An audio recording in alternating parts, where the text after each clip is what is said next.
Hello, welcome to LSP TV. I am your host, LSP. A quick note before we start the presentation today. I'm going to be recording part 5 before I'm recording part 4. Part 4 is the time presentation. It's not a very large presentation, it's not very long, but I'm opting to do the chart presentation part 5 first because number one, it's quite long, and number two, I'm not going to have time to do this one if I do the other one first, and I really want to get this out because the information that's contained in this one is going to be very educational, and it's going to answer a lot of questions that people have been asking me, and I really want to get this out for you guys, so let's get stuck into it. So part 5, learning to really see the chart. So contents: charting as an art, elements that matter. It's always the same data, the failure point, the chart, the noise of indicators.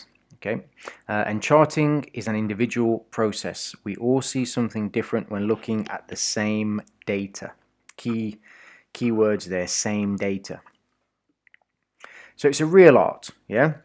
Analysis by definition means to analyze something using specific data and mathematics. Okay, now before I continue, this is my way of presenting information, how I know best. Okay, some people may agree or disagree with some of the things that I say, and that's fine, but this is how I've found over the years, best to get through to people, at least the way that I am trying to present the information that I'm presenting. Yeah, so sometimes when I see there's a bit of a gap somewhere, or I'm trying to get somebody to understand something that I'm doing, I've found over the years ways to kind of really plug that hole.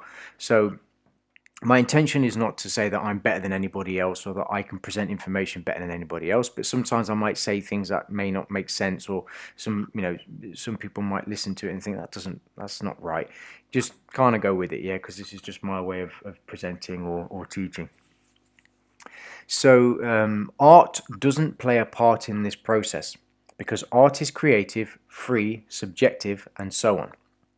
But when we are looking at charts, we have to allow the most important element to have a say. Us, we, the trader, yeah? Charting is nothing more than a gentle flow through the sea of liquidity that is the market.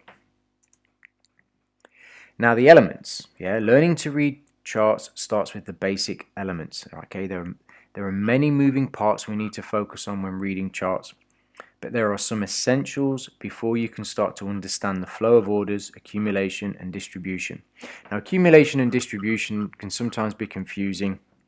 You can use buying up or selling. You can use buy, sell, but I like to use accumulation and distribution because it makes more sense as we get later into the course. You'll start to understand, if we stick to the terms accumulation and distribution, some of the other points that we go into later on will make more sense to you.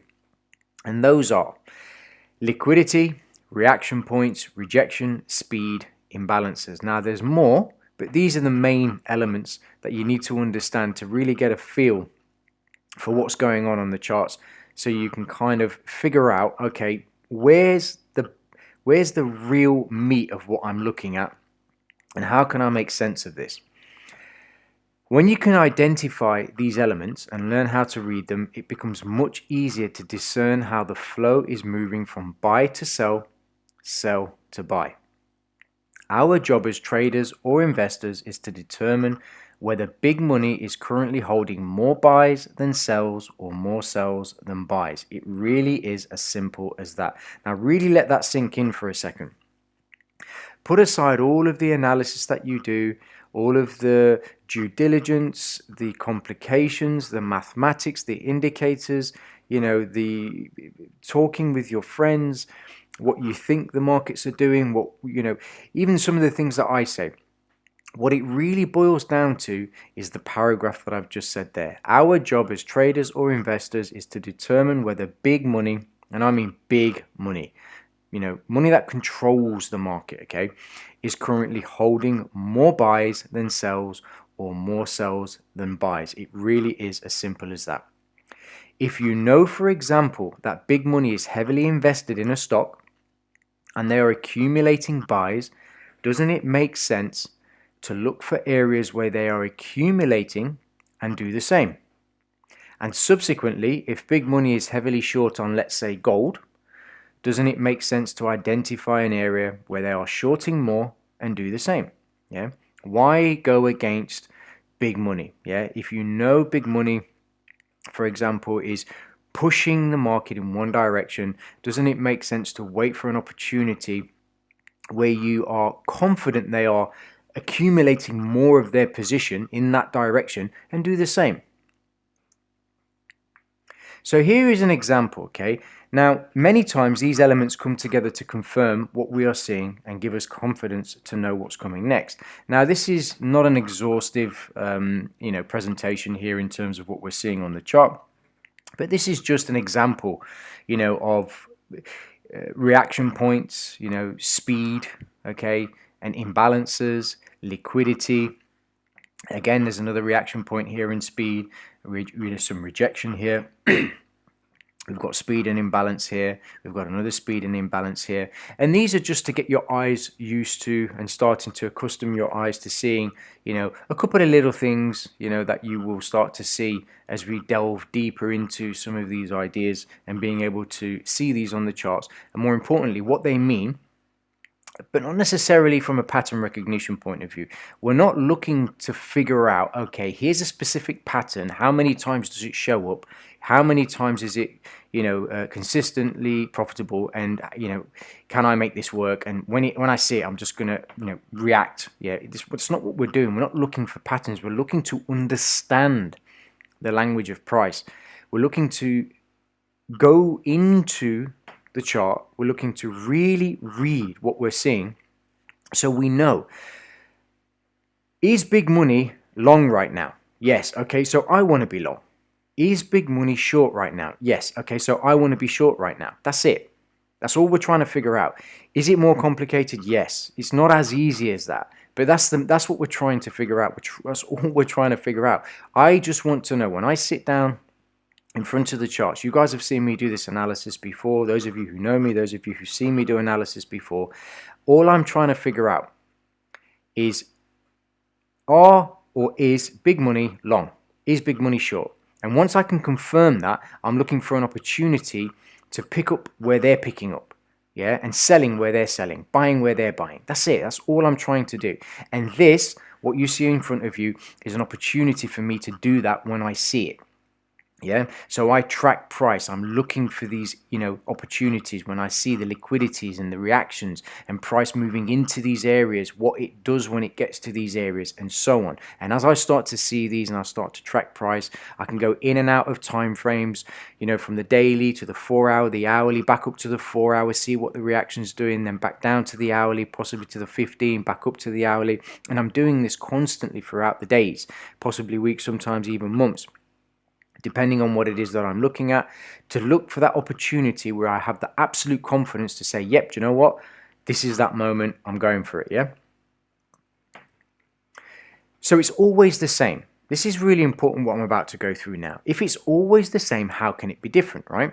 So when we look at a chart, the first thing we need to remember is every person who looks at that chart is looking at the same thing. It doesn't change just because another person is looking at it. The raw data will always be the same, okay? But we also need to remember that our personal interpretation of that raw data will determine what we see. Again, a very important sentence there. And I'm going to repeat, but we also need to remember that our personal interpretation of that raw data will determine what we see. Okay, personal interpretation. This is very important and forms the basis of everything that you are learning.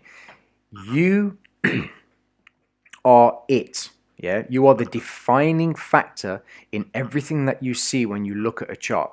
Okay, even when you look at outside of charts, say you're looking at the news, or you're looking at company statistics, you're looking at stocks, balance sheet, or you're looking at PE ratios, or you're looking at the strength of a company, or the numbers, or you're looking at some other, something else. Whatever it is that you're looking at, you're the one that is the defining factor in what you see. Yes, there are elements of things that can't change. So if you're looking at, say, a mathematical equation that tells you the strength of a company, for example, that's fine.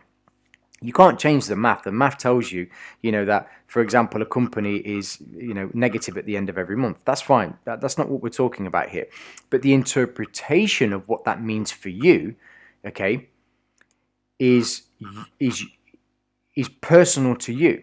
Just because a company has a negative balance sheet, for example, at the end of every month, doesn't mean you can't make money on that company. Yeah, you can always short it. Yeah, it's you. You are the defining factor, always, always, always. Okay. On the next slide, and I'm going to prove this in a second. On the next slide, we will look at a simple chart. Not now. You'll see in a second. On the next slide, we will look at a simple chart and go through some ideas to give you concrete examples of how the same data can be seen in thousands of ways. Now, we're not going to go through thousands of examples because we're going to be here forever. Just a few basic examples. And then a little bit later, I'm going to give you a solid, concrete example of how something that's exactly the same, yeah, can be completely different depending on just one variable, yeah, based on one variable, but everybody's different, and you'll see what I mean in a second. It's also important to note that a trader who is sitting on an open loss will see things much differently than a trader who is sitting on an open profit. Think about how this can affect the decision-making process. Now, really think about that last paragraph for a second, yeah. That's very important. If you need to pause, and just really let that sink in, what I've just said in that last excuse me, in that last paragraph, yeah, very, very important what I've just said. So same data, thousands of interpretations and experiences. So here we have just a simple chart. There's nothing really going on in terms of, we don't know what it is. It's just a chart. We see some up candles and down candles. There's no real trend. It's just kind of a jumbled mess, so to speak. But some people can look at this, and now before we continue, let's say there's 50 people that are watching this video, okay? We're all looking at the same chart. We can't change the data because I'm the one that put this presentation together, so I know that I put this chart in this presentation. So I know it's the same for all 50 people, yeah, including myself, who am doing the presentation. Now, I see, for example, that price went up here and it rejected and came back down here. So this move up is a complete negation at this point here. Now that means something to me. Yeah, that means something to me. Now, to somebody else who's watching this, they may see this move up and move down in a completely different way. Yeah, they may see, for example, let's say they have or they're used to seeing maybe an oscillator indicator on their charts, and without even looking or having it on their chart, for example, they can see something that is akin to the way that they trade, and it makes sense for them, to potentially buy down here because that's what their system tells them to do, for example, yeah? Let's say another basic example will be this over here, where you see that price exploded to the upside, and obviously we have the benefit of hindsight here. But you can see that we had a nice move up here. Price starts to go sideways and it starts to grind up, and it breaks out just here. Yeah, I see a move up and a false breakout. Other traders may see an actual breakout there. The point is, we're all looking at the same data, but we're all seeing completely different things. Now, the failure point. Failure is a gift if you use it to grow. Okay. Before we go into the failure point, I want you to think about something. If you take a loss on a position because your rules say you should exit to preserve capital, would you class this as a failed trade? Yeah, or a failure? Yeah, again, have a think about that. And I'll repeat, if you take a loss on a position because your rules say you should exit to preserve capital, would you class this as a failed trade? Yeah, now for me, based on sound logic and on a sound trading plan, that's not a failure. That's not a failed trade, because you're taking a loss on a position to preserve your capital. Yeah. Now, if we just tie in a little bit of psychology for a second, some people who are unable to accept a loss, the fear of loss kicks in. They don't want to accept the loss. They end up taking the position off the table. They take a hit because they just can't deal with the loss. They would class this as a failure, yeah, even though it's to preserve capital, yeah. So depending on, and obviously the whole point of this is to define the failure point, i.e. you, the trader, yeah. Even though the preservation of capital in this example is what we're trying to do, depending on how you approach that preservation of capital, either from a psychological point of view where a bias kicks in, i.e. the fear of loss, yeah, or your rules are telling you, because you're a disciplined trader, to get out of this trade to preserve capital, will decide whether or not this is a failed trade or not. Okay, and again, this is a very, very important distinction to make, because the defining factor is you, the trader. Now, the failure point in any trading or investing endeavor we undertake will always be you, the trader.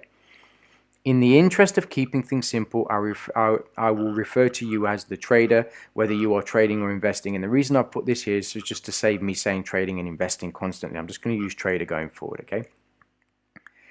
It doesn't matter whether there is a blackout in your area or a meteorite hits your house while you're in a trade, you will always be the failure point, period. Now, obviously, that's a pretty insane statement to make. Obviously, if a meteorite hits your house, I'm just trying to really emphasize that you are the defining factor. That's what I'm trying to get at. Yeah, I really just wanted to make the point. It's you.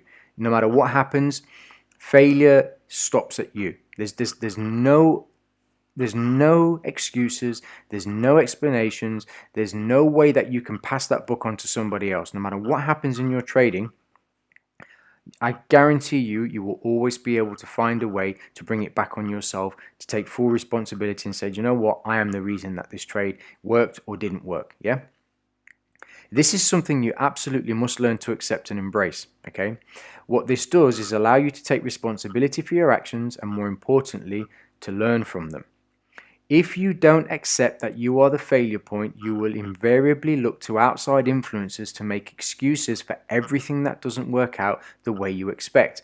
Now, the problem is with doing this, and the reason why this is so important, and why it ties in so much to when you're viewing the charts, is because if you don't accept that you are the failure point, when you're viewing charts, if something doesn't go wrong, you're not looking at that raw data, right, with an objective view. And what happens is, when something goes wrong, you start to look externally outside of yourself, right, and you start to play the blame game. You start to look for reasons why something isn't working, instead of focusing on the chart and understanding that, you know what, maybe my grammar is out, yeah, because obviously we're trying to learn to understand price, right? We're trying to learn to understand the language of price. So we're using the analogy of a language, grammar, verbs,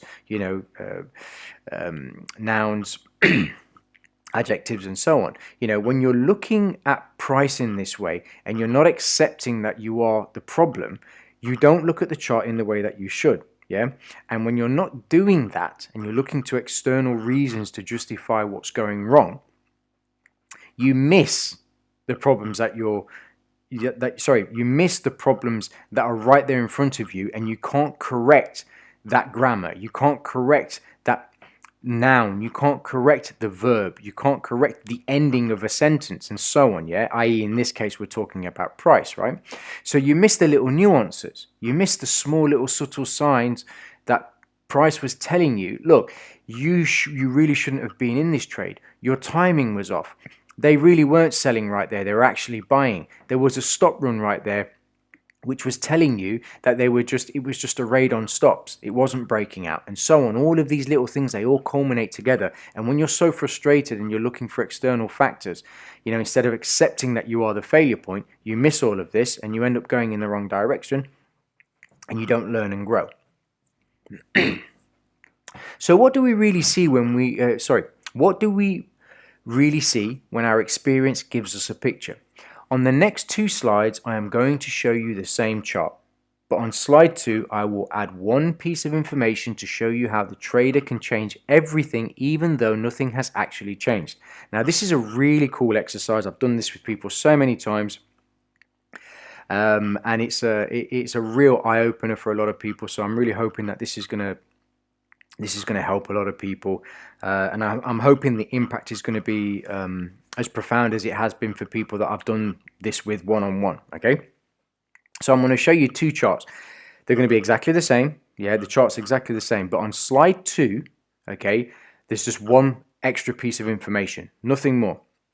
So when I show you the first slide, you'll see the chart, and then on slide 2, an additional piece of information, and then you'll see, depending on what you believe, yeah, everything will change. So here, and I've put here, naked charting is a good way to keep things simple, okay? So here we have a simple naked chart, okay? You can see that there's some green candles up, some green candles down, prices going up, sideways, down, okay? Nice and simple. So when we're looking at this, we don't really know anything, yeah?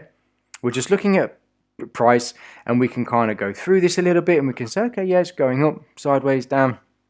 But we can look at that raw data, we can look at this chart, and we can say, okay, you know, I can really start to get a feel for what's going on with price, you know, and you can start to look at these tails, and you can say, okay, I can see prices maybe accumulating some here. You can see that price is going down and it's pushing back up here. I can see that upward pressure. Even though price is coming down, I can see that it's reacting. Okay, so I can see there's some support here. Yeah, and then price starts to grind up. Okay, a little bit of a pop here, but it eventually goes back above this point. So this is just, you know, it's a null candle, it's irrelevant, and then price really starts to pop. So I can see some strength coming in here. Okay, you know, and you can start to really break price down, and you can go through the whole chart until eventually you get to this point here, and it gives you a good idea of where we could potentially be going next. Now I'm going to show you slide 2, and you see what happens to this chart and how everything will change just from one single piece of information. Bitcoin, yeah? Now I've put here, sometimes knowing something can be worse than not knowing at all, okay? Just knowing that this is Bitcoin changes absolutely everything for so many people, okay? Now I've done this exercise with people before, and I'm going to explain some things in a second, but I've done this exercise with people one-on-one before, and I've done it in a way that's so subtle, yeah, where it's absolutely it's impossible for the person to have known, okay, what they were looking at until I showed that data. Now I know, because there's a lot of smart people out there, that they would have looked at that chart and said, yeah, this is Bitcoin, right?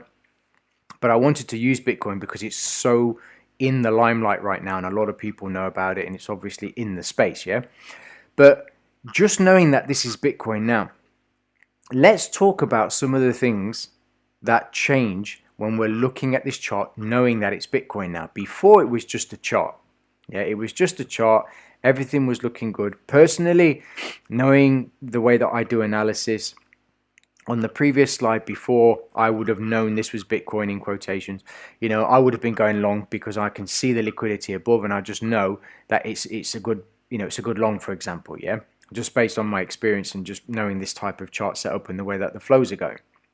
You know, just that's experience talking, obviously. But knowing that it's Bitcoin now, yeah, it changes everything for people, because if you believe that Bitcoin is the curse of mankind, yeah, then you won't touch it. If you believe Bitcoin is the best store of value in the world, then you'll buy this at any price and you don't care what the chart's doing. If you believe Bitcoin, you know, is buyable at any price, then again, you don't really care what this chart's doing. You're just going to buy, and you're going to keep buying every time that you have money available. You know, whatever your belief is about Bitcoin will change the way that this chart looks for you, and how these candles, you know, are representative to you, what they mean, how they form, what each individual candle represents, what the psychology of this chart is telling you, and so on. And everything that you think about Bitcoin, you will push onto this chart, and then that chart becomes skewed, and you don't see what's actually happening on the chart. All you see is what you think Bitcoin is, yeah? And you are projecting that onto the chart. And this is so important to understand, because you do this with everything, not just with trading, with everything in your life. Whatever your belief system is about whatever it is that you're doing, thinking, you know, and going on about throughout your daily life.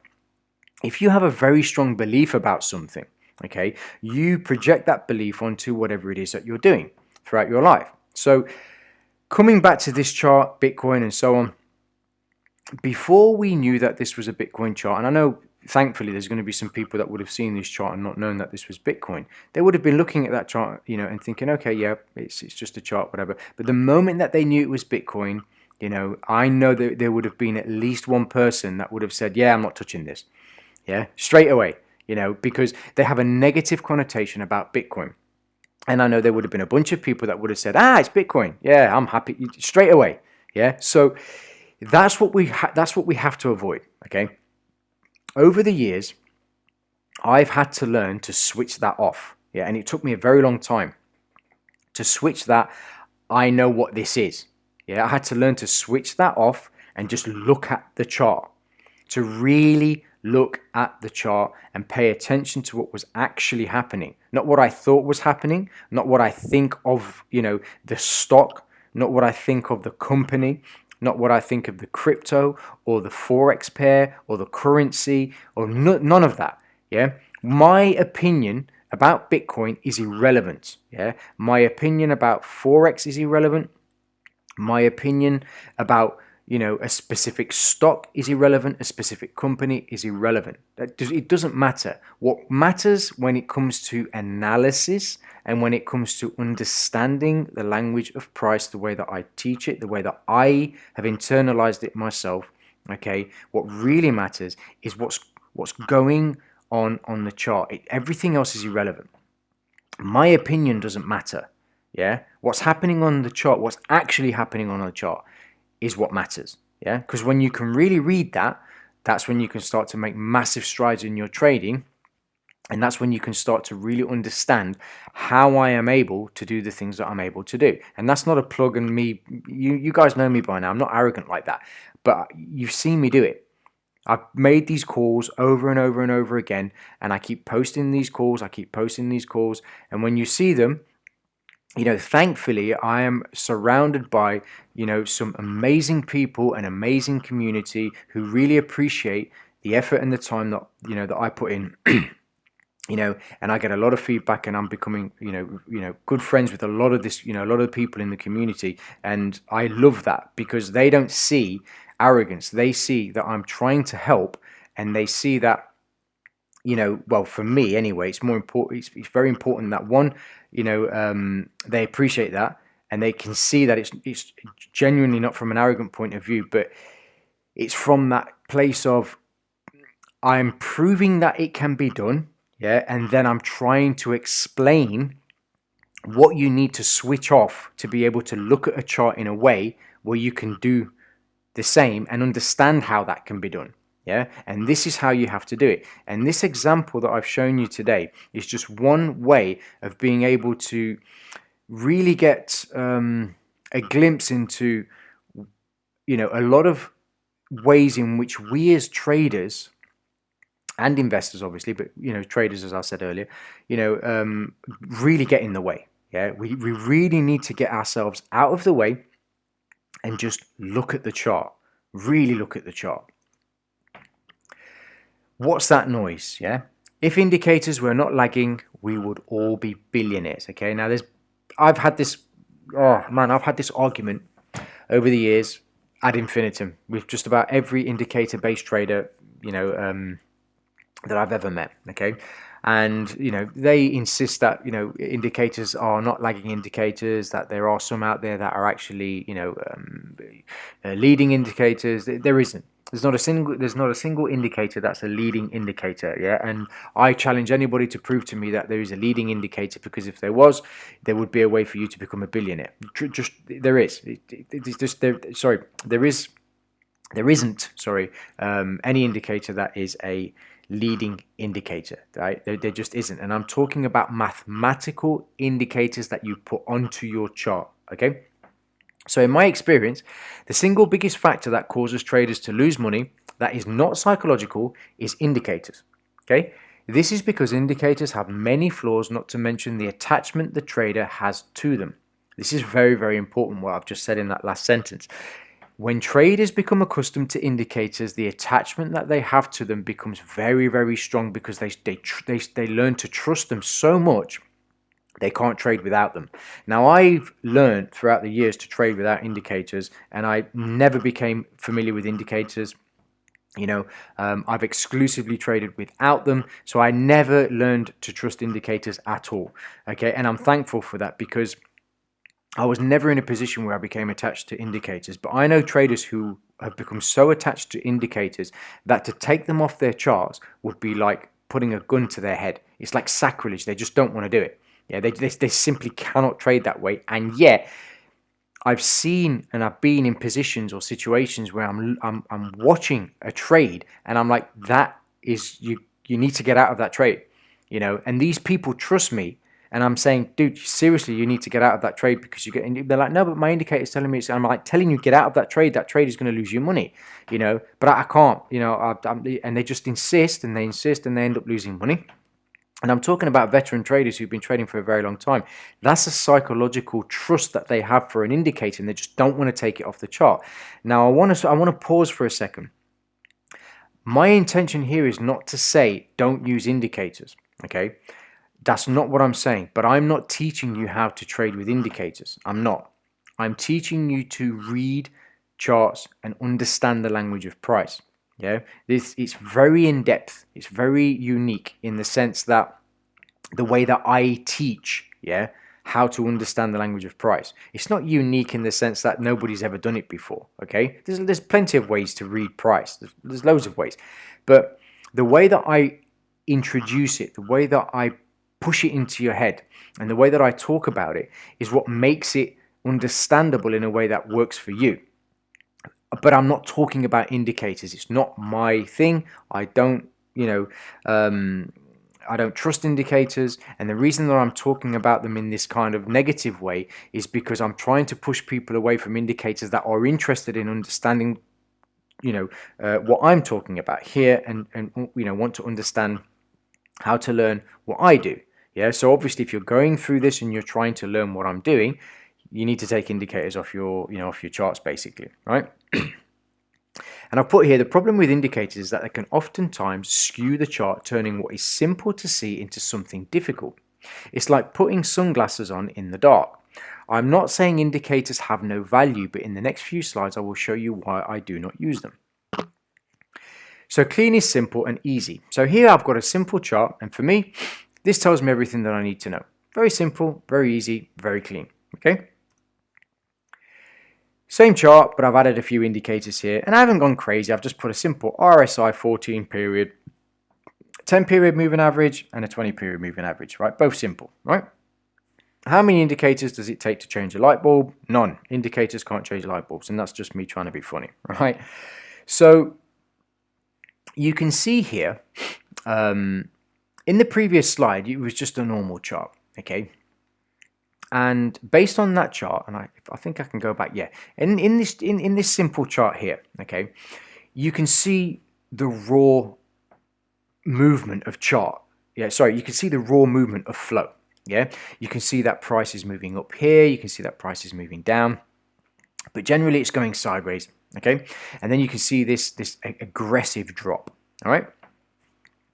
You see price starts to come up and then it starts to grind sideways, but it leaves an imbalance behind it. It leaves an area up here, and I know we haven't gone into this just yet, but there's an area up here where basically price was moving so fast, okay, that it's been skipping along the way, and there's areas up here where it's left an imbalance and price needs to kind of come back up and plug all of this in, right?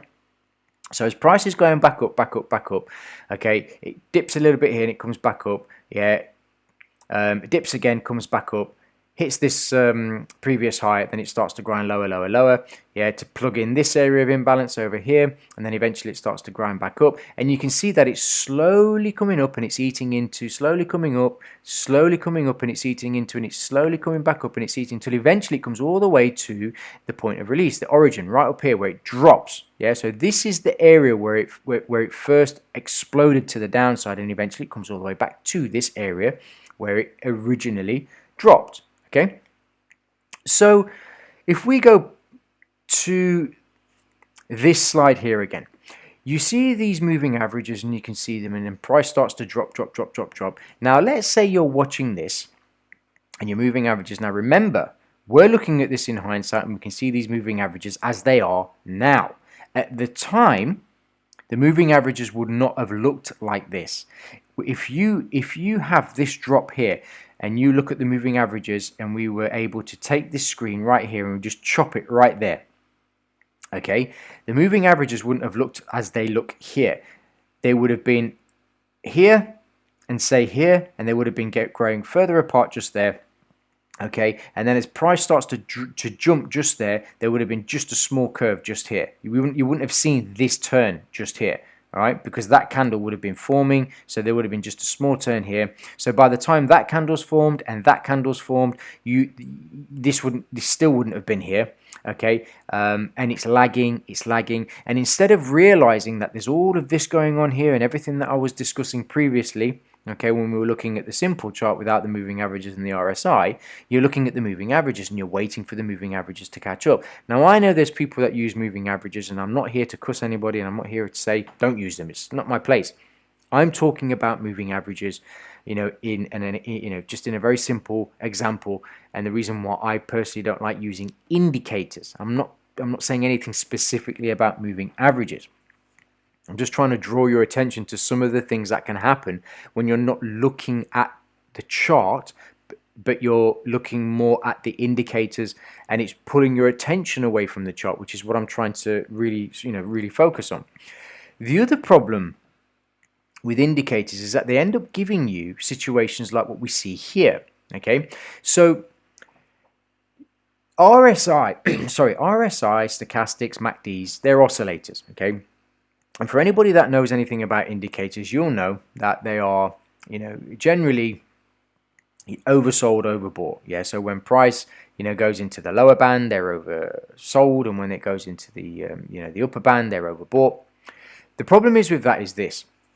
As time goes by, you end up in a situation where price starts to go up into the upper band, and you think, okay, it's in the upper band, I'm going to short. Okay. So price goes up, goes into the upper band, and remember again, we're not talking about, you wouldn't know all of this at the moment where that was happening. Okay, price would have been about there.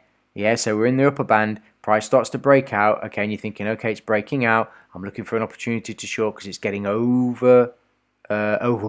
Yeah, so let's say you short, and it goes and it goes. Now remember, you're shorting here while it's still going up, and you're having to deal with the psychological pain of sitting on a loss, sitting on a loss, sitting on a loss, sitting on a loss, sitting on a loss, sitting on a loss, before it starts to turn, and then then go to the downside.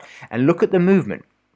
We've literally only gone from here to here to here. Nothing's happened really. It's just a false breakout, and we've ended up coming right back to the point where we actually started. And yet the stochastics is the RSI is all the way down here, yeah? And nothing's really happened yet. And you've just gone through all that psychological stress when all you needed to do really was just look at the chart and say, right, what's happening? Okay, price is, breaking out. Don't really need to do anything because I'm waiting. I'm a confirmation-based trader personally. I'm a confirmation-based trader. Don't need to anticipate. Let me see. Is it going to pull back and hold? It comes, and it reverses. It completely negates that. Am I interested in taking a trade that's literally broke out and negated? No. Yeah, I'm not. All right, so the chart without anything on it tells you everything that you need to know. If you're patient, you wait, you just let the chart do its thing. And the other example I was going to show you is the one just here. As you see, price just starts to pull, just starts to break out just here as it starts to grind slowly upwards to the upside. And look what happens. Right here, the RSI starts to go into the upper band. If I remember, I think it's 70 plus or 80 plus. I think it's 20 to 0 here and 80 to 100 here, if memory serves. If I remember, I set it up that way. But it's either that or 70 to 100 and 30. No, it's not. It's not. It was 20 to 0 and 80 to 100 here. So the price starts to grind up to the upside, and you can see we're in the. Now imagine people looking at this who really trust indicators, and even if you say like you've just started trading, you've just started getting used to this, and people are saying, yeah, indicators are amazing. You go online, you're watching some YouTube videos, you start to learn RSI this, stochastics that, overbought, short, so you're shorting and you're shorting. and you're shorting, and you're saying, yeah, but the RSI is telling me to short. It's overbought. It's overbought. It's overbought. Short, short, short, short, short, short, short. Imagine this is a daily. You know, I forgive me. I genuinely can't remember what time frame this chart was on, but it would have been. I know you've seen me use daily 4 hour, and well, weekly, daily, and 4 hours. So it's no less than a 4 hour. So I mean, that's a lot. That's a large range. Yeah. And imagine this is going up and going up and going up, and you're trusting this, and you're shorting and you're shorting and you're shorting and you're shorting, and this thing is just not having it. And then it grinds sideways while RSI starts to grind to the downside, and it still keeps going up. Yeah. And by the time it starts to come to the downside, stochastics is down here. Yeah. So, sorry, not stochastics, RSI. So, my point being, I personally don't like using indicators, and one of the biggest reasons is because you end up using too much time and too much energy and too much focus on the indicator itself instead of using all of that time and energy on the actual price delivery itself and focusing on what's actually happening on the charts and being objective instead of putting too much trust in the indicators. Now, I know that was long. And it's by no means an in-depth analysis on everything that's going to be coming in the remainder of the course, but I really wanted to get this out. I really wanted to get this done first before I did part 4. Next, in part 6, I'm going to be talking about the basics of price, which is going to be super long, and it's I'm going to make it as simple as I can make it. It's not overly complicated, but there's a lot of cool stuff in this next part, and I'm really hoping that you guys are going to enjoy it. But it is going to take some time to finish it up, but I'm hoping this part 5 is going to get you guys started for now. I hope everybody's well. I hope you enjoyed the presentation. Part 4 will be coming soon, which I'll put in between in the playlist, and as always, guys, I hope everyone's having an awesome time. Take care, and I will see you in part 4 and then part 6. Take care.